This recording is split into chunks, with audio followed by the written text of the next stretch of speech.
வணக்கம். இன்னைக்கு நாம பார்க்க போறது அறத்துப்பால்ல உள்ள 8வது அதிகாரமான அன்புடைமையில உள்ள 10வது குறள். முதல்ல இருந்து பார்த்தோம்னா 80வது குறள். சரி, இதுக்கான கதையை பார்க்கலாம். சேரன் செழியன் சேந்தன் 3 பேரும் குமரன் வீட்டுல இருந்து அவரை பார்த்து பேசிட்டு இருக்காங்க. அப்போ அவரை பார்த்துட்டு கிளம்புறாங்க. கிளம்புறப்போ குமரன் கேக்குறாரு, அன்பா இருக்கணும்னு கத்துக்கிட்டீங்களா? என்னைய பார்த்து இந்த மாதிரி இருக்கக்கூடாதுன்னு தெரிஞ்சுக்கிட்டீங்களா? கிளம்புறீங்க அப்படின்னு கேக்குறாரு. அப்போ இவங்க சொல்றாங்க, ஆமா, நாங்க என்ன கத்துக்கிட்டோம்னா, அன்பு நிறைஞ்ச வழியில இருந்தா மட்டும்தான் அந்த உடம்புக்கு மரியாதை, உயிர் இருக்கிறதா அர்த்தம். அப்படி அன்பு இல்லாத உடம்பு வெறும் எலும்பு மேல தோலை போத்தியது போலதான் எங்களுக்கு தோணுது. அதனால நீங்க அன்பா இருக்கிறதுக்கு முயற்சி பண்ணுங்க. அது எந்த உயிர்னாலும் சரி, யாரானாலும் சரி, அன்பா இருக்கிறதுக்கு நீங்க முயற்சி பண்ணுங்க. அவ்வளவுதான் எங்களால சொல்ல முடியும். நாங்களே வயசுல சின்னவங்க அப்படின்னு சொல்லிட்டு இவங்க கிளம்பிடுறாங்க.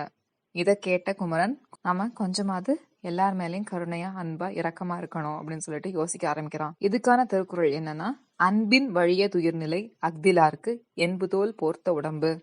பொருள் என்னன்னா, அன்பு நிறைந்த வழியில் இயங்குவதே உயிர் நிறைந்த உடம்பாகும். அன்பு இல்லாத உடம்பு வெறும் எலும்பின் மேல் தோலை போர்த்தியது போன்றதாகும். மீண்டும் நாளைக்கு அடுத்த குறளுக்கான கதையில சந்திக்கலாம். நன்றி.